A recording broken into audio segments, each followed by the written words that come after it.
नमस्कार दोस्तों, स्वागत है आप सभी का आपके अपने यूट्यूब चैनल टेक्निकल डिलाइट में। दोस्तों उम्मीद करते हैं आप सभी लोग जहां भी हैं अच्छे हैं, मस्त हैं, बिंदास हैं। दोस्तों बिहार इंस्ट्रक्टर में जितने भी कैंडिडेट फॉर्म अप्लाई कर रहे हैं उन सभी लोगों को एक्सपीरियंस सर्टिफिकेट आपको अपलोड करना है। ठीक है, जैसे मान लीजिए किसी ने इंस्टीट्यूट से लिया है तो उसका तो एक्सपीरियंस कॉलेज वाले जो भी काट के देंगे तो उसी पे वो मेंशन कर देंगे।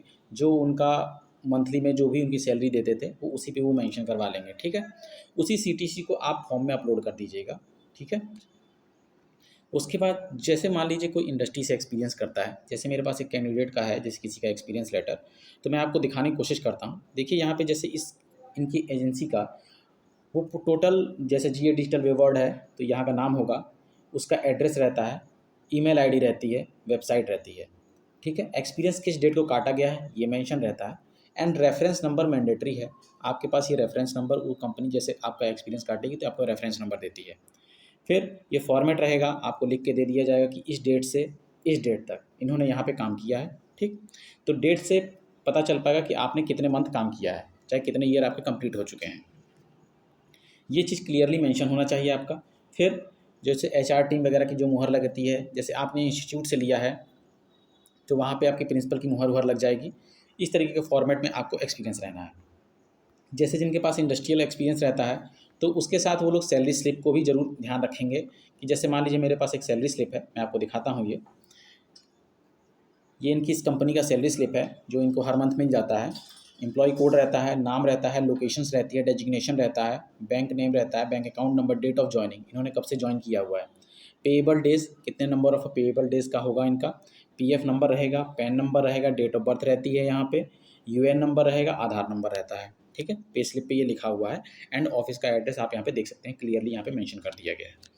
उसके बाद जो भी इनको बेसिक मिलता है, एचआरए मिलता है, स्पेशल अलाउंस मिलते हैं, पीएफ में कितना पैसा कटता है, ये चीज़ों के बाद टोटल इनके अकाउंट में कितना पैसा आता है, पीएफ कटने के बाद टोटल नेट पे कितना होता है, और सीटीसी इनका कितना है, तो इस तरीके से ये सैलरी स्लिप भी रहती है।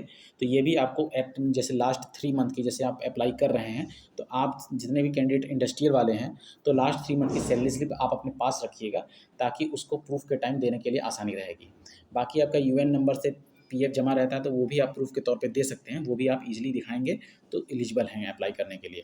तो जितने भी एक्सपीरियंस फॉर्मेट, एक्सपीरियंस वगैरह वाले कैंडिडेट एक्सपीरियंस आपको बनवाना है तो आप इन चीज़ों को ध्यान रखेंगे। आप अपने जो इंडस्ट्रियल वाले हैं सैलरी स्लिप का ध्यान रखेंगे, चाहे जो लोग इंस्टीट्यूट में पढ़ाते हैं, आईटीआई इंस्टीट्यूट में, तो वो जो अपना फॉर्मेट रखेंगे तो उसमें क्लियरली अपना नाम, किस डेट को ज्वाइन किए, आप ना अगर कॉलेज से अपॉइंटमेंट लेटर ले लेते हैं, जैसे कि आपको अपॉइंट किया गया जैसे जिस डेट को भी, वो अपॉइंटमेंट लेटर भी आप लेके रखे रहिए ताकि डीवी के टाइम और डॉक्यूमेंट वेरिफिकेशन जब फाइनल हो आपका तो किसी तरह की कोई दिक्कत नहीं आनी चाहिए। आपको पता चले आप उस टाइम परेशान हो रहे हैं कि मेरे पास ये डॉक्यूमेंट नहीं है, फिर उस पर क्लियरली सैलरी आपकी मेंशन होनी चाहिए।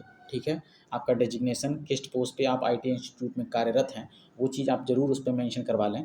तो ये सारी चीज़ों का आप विशेष ध्यान रखेंगे एक्सपीरियंस फॉर्मेट अपलोड करते वक्त। ठीक है, तो ऐसा करिएगा कि माने किसी भी तरीके से कोई फॉर्म भरते टाइम आपसे कोई मिस्टेक ना हो जाए। जैसे मान लीजिए आप एक्सपीरियंस की डेट भर रहे हैं, आपने 2019 की जगह 2018 भर दिया, चाहे 2020 भर दिया, मान लीजिए 2019 2020 भरा तो मान लीजिए आपका एक्सपीरियंस पता चला गलत भरने की वजह से, ईयर को भरने की वजह से गलत हो गया, आपका एक्सपीरियंस कम हो गया, 3 साल चाहिए था आपको 3 साल हो नहीं रहा है।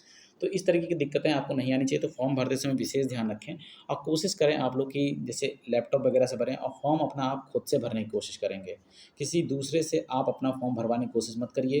कैफ़े भी अगर आप जाते हैं तो कैफ़े पे जो मंथ आवर का चार्जेस होता है आप उसे पे करके आप अपने फॉर्म को खुद से भरिए।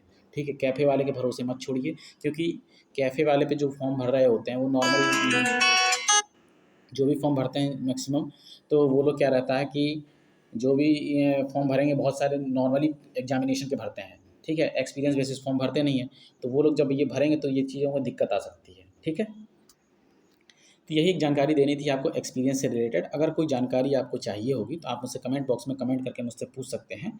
वीडियो में बने रहने के लिए धन्यवाद। आपका दिन शुभ हो।